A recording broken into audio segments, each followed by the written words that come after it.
pagi pergi hewanya heta ada pelung gurnya karena kerja tapi punya walung gampang dah memang gurnya jadi pelung juga nggak kian ah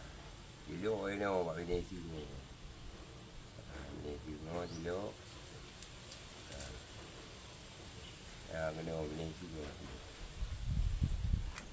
ya nak orang pelung yang gaji teman ya gampang dah